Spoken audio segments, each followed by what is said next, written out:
All right.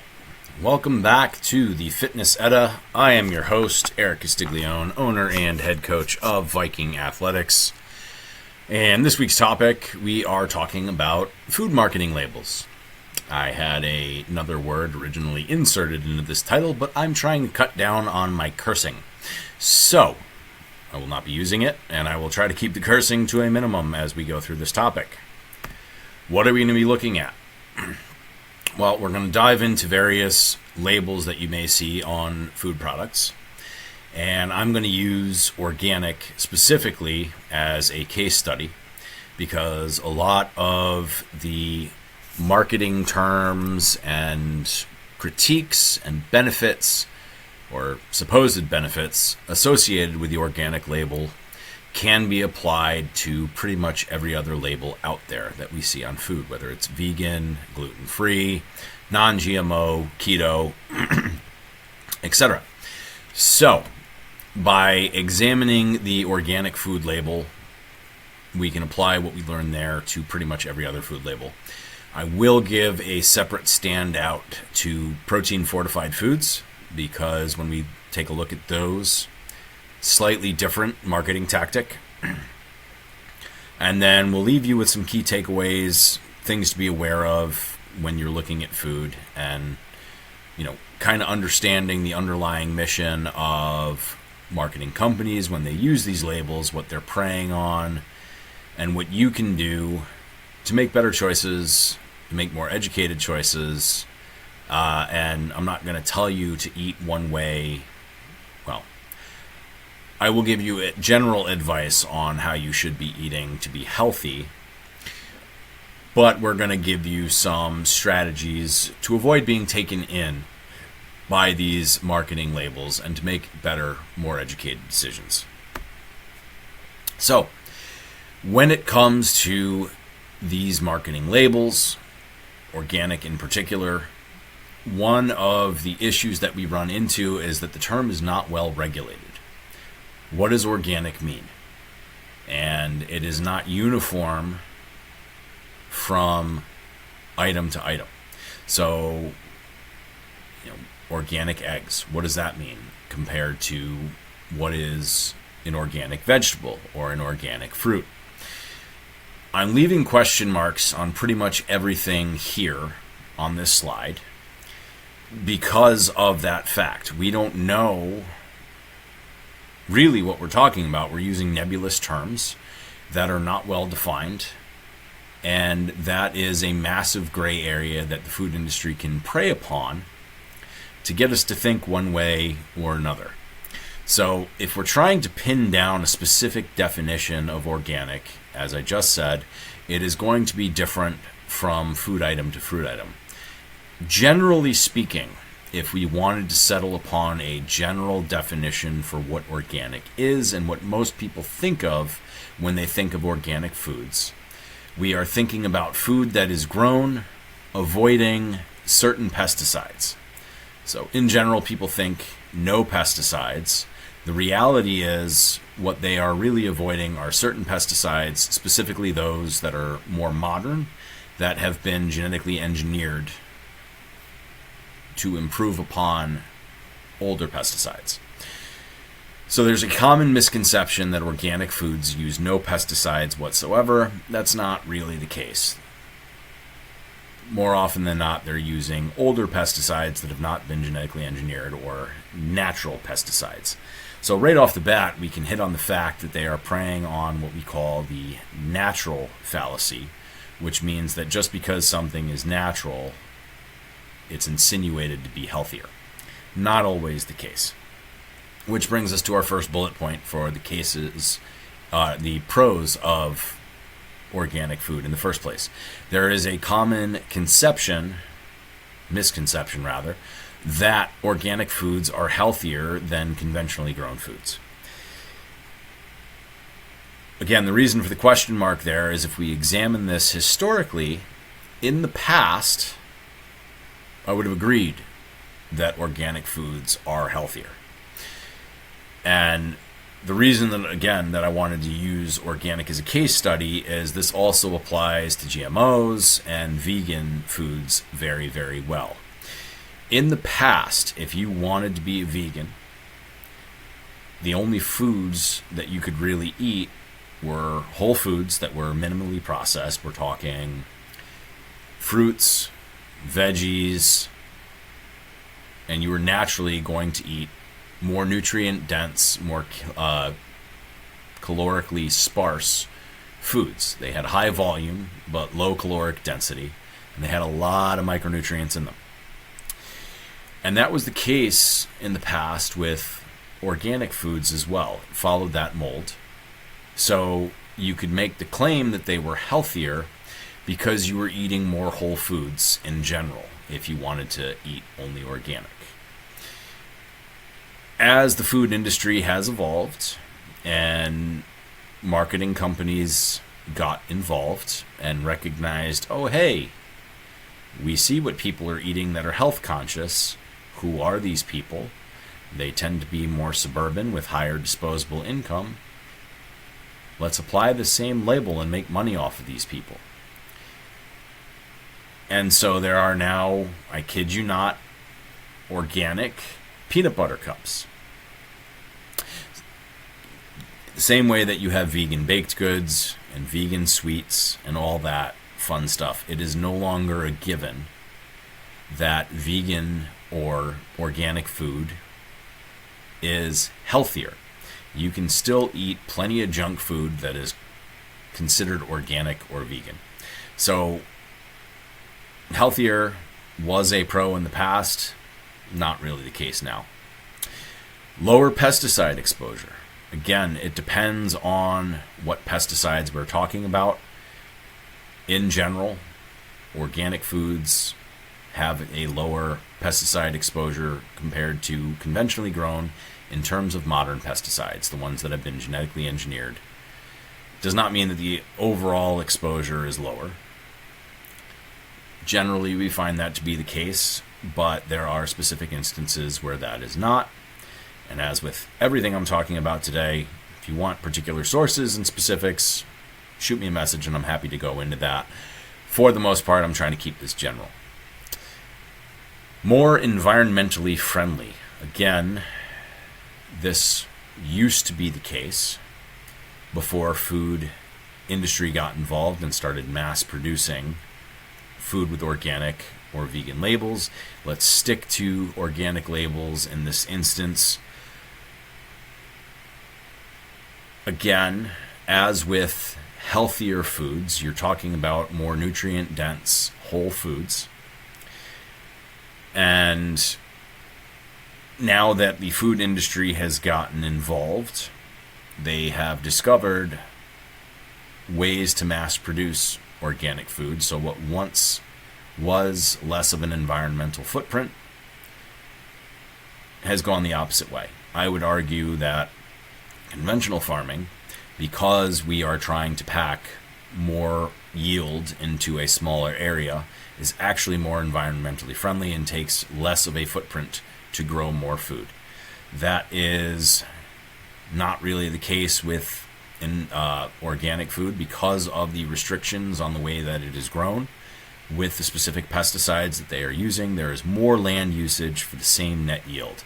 So arguably, in terms of that footprint, conventionally grown food is more environmentally friendly.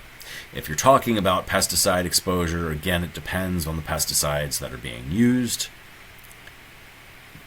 It's kind of a wash in terms of total pesticides used versus the types of pesticides used.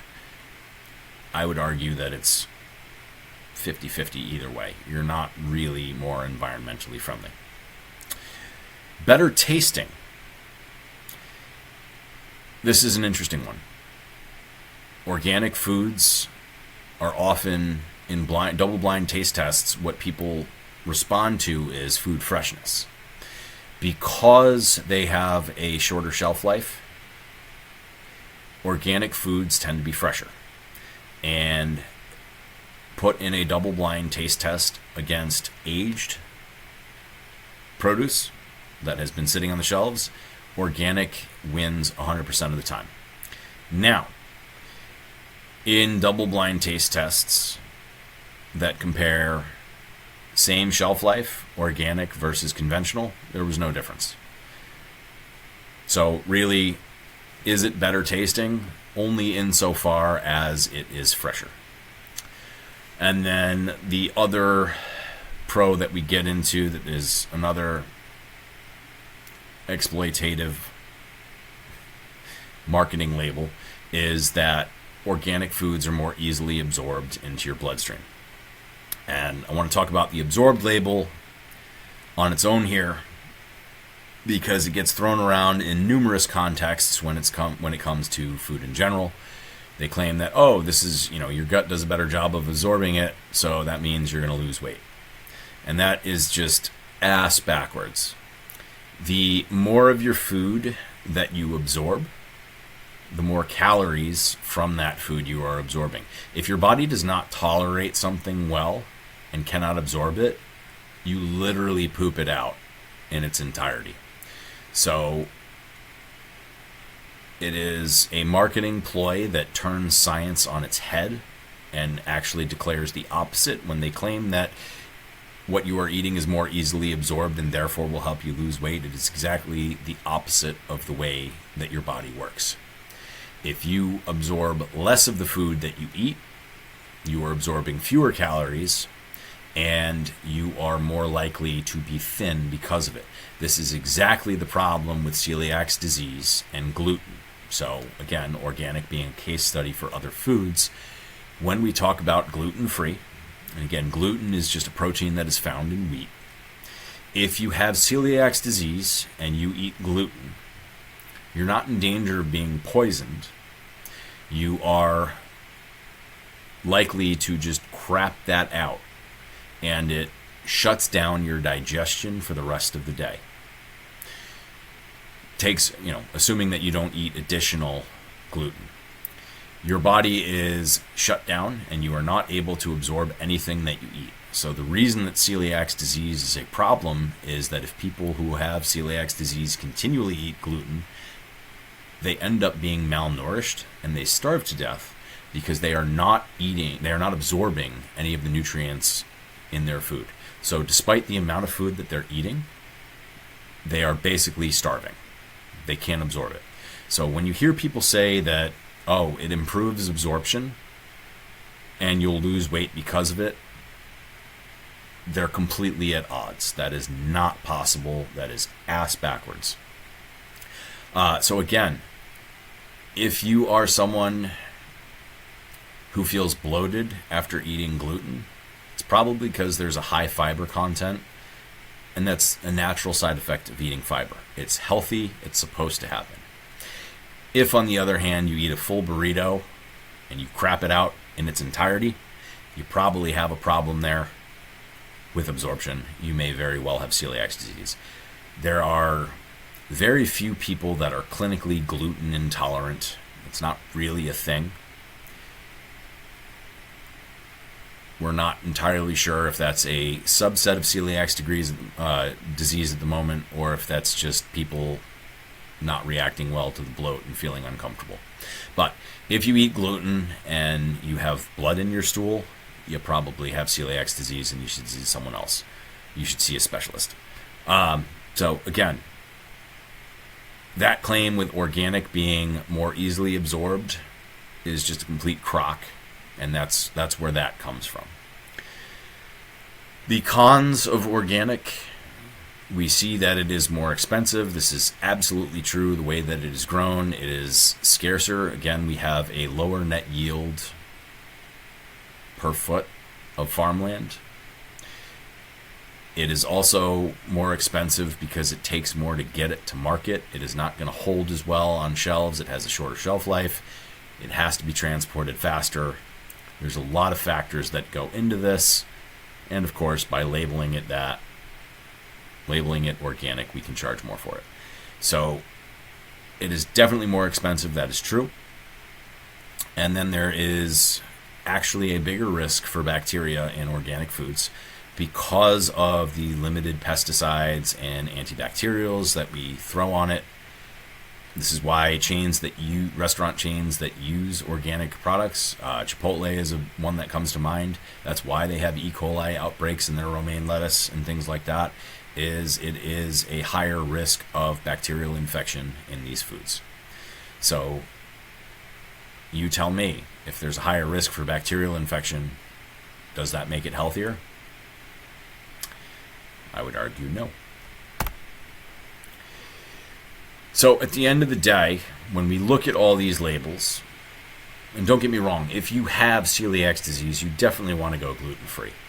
But for everybody else, what these labels are preying on, now that the food industry has gotten involved, and we can no longer rely on the fact that if you are eating organic or vegan, that you are eating these whole foods. We're still getting processed foods regardless of the label. What these labels are preying upon is morality. And what do I mean by that? We all want to feel good about ourselves when we eat food. We all want to feel like we're taking care of ourselves and we're doing good things. We're eating good food. So a big reason that we advocate for not assigning morality to food and claiming that there's no good and there's no bad, there's just more and less optimal, is to try to remove that so you are less susceptible to the labels and you're going to make decisions that are good for your health. I have railed in the past against keto-friendly desserts or paleo brownies or things like that. Again, these are foods where they are somewhat calorically less dense than their non-paleo or non-keto counterparts. And yet the satiety is not there. So you end up eating more of the healthier version of these desserts. And your total caloric load ends up being higher than if you just had a small morsel of the conventional version of it. Which, again, defeats the whole purpose of trying to eat healthy in the first place. So by assigning these labels to the food and claiming that they are good and they are healthy for you, you're more likely to buy them and you're more likely to eat more of them because they are healthy. So we don't want people to fall prey for that, to that. And then there's, of course, palatability. Processed foods tend to be more hyper-palatable in the first place. So it tastes good. I'm going to eat more of it. And coupled with the morality, we now have permission to do that. People want to eat tasty things. Eating food that is healthy for us most of the time, you can spice it up. It can be good, but it's not going to compare anything anywhere close to hyper-palatable processed foods. So as soon as we apply a morality label to this hyper-palatable stuff and give you permission to eat it, you're going to override your body's satiety signals. Even if you're already full, because it's good and you get a dopamine rush from it, you're going to keep eating. So that's what these labels prey upon, is that morality, and then they couple it with hyper-palatability, and you're going to eat more. And you may claim that you're eating healthy, but you still may be morbidly obese because you're eating these foods in high amounts. It doesn't matter if it's supposedly healthy if you're still eating 4,000 calories a day because it's keto-friendly brownies. So again, where does the breakdown occur with these labels? Number one is caloric density. That's what I was just talking about. It doesn't matter if it's paleo. If you're still eating food that is hypercaloric, you're going to gain weight no matter what. And to that point, oil is gluten-free. Sugar is gluten-free. It's also vegan. Both of those things are vegan. It is still possible to eat junk food, even if it is non-GMO, if it is organic, or it is vegan. What matters is the caloric density and the nutrient density, not the labels assigned with it. So caloric density is where one breakdown occurs, and then the other big one is the contradictory claims. That's, again, that whole absorption factor. When we're talking about absorbing foods and claiming that it improves absorption, but I'm going to lose weight because of it. Again, we've already beat that one to death. The more you absorb, the more calories you get out of it, not the other way around. I wanted to give high protein its own separate label here. As I was walking through BJ's, my wife asked me to purchase some high protein granola for her. And I also noticed this with chicken nuggets aimed at kids. High protein is the latest marketing ploy that we're seeing, is everything's fortified with protein. The thing to be careful of here is just to look at the serving size. So if we look at the high protein granola, serving size is 2/3 of a cup. That's got 270 calories and 13 grams of protein. If we look at the original Nature Valley granola, oats and honey, but non-protein fortified, the serving size is 1/3. So it is literally half what the high protein is. So if we try to equate them, protein is really 6.5 grams for 1/3 cup, which is still triple the protein that you get in the original. Again, you have 2 grams in 1/3 a cup as opposed to 6.5 grams in 1/3 a cup. So there's still additional protein, but it's just not as high as it's made out to be. When they're advertising 13 grams of protein per serving, you're still getting 270 calories as opposed to 130 calories that you would get in the original. And I see this with chicken nuggets all the time. Certain brands are claiming to have 20 grams of protein per serving, whereas others are about 11 grams per serving. But you're talking about 5 nuggets compared to 3, or things like that. So it's very, very important to continue checking the serving size and try to equate based on that, not just based on, this has 20 grams of protein compared to 5 grams of protein. It's not equivalent unless the serving size is equivalent. So that's another way that we find these food marketing companies are preying on people's desire to eat healthy. So what is the takeaway here? Always be skeptical. Marketing companies exist to profit off of you. They want you to buy their foods. Go in with that mindset. Nothing is inherently healthy or unhealthy. It is all context dependent. If you can keep that mindset when you're purchasing food, you're going to be better off for it. Number 2, always compare nutrition labels. That will help you equate calories. That will help you equate grams per serving. That will help you equate serving sizes.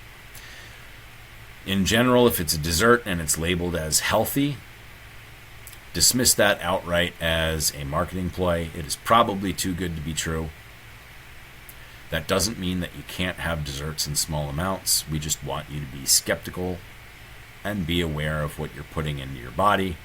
As always, focus on whole foods, fruits, veggies, lean meats, nuts, seeds, whole grains, and limit treats.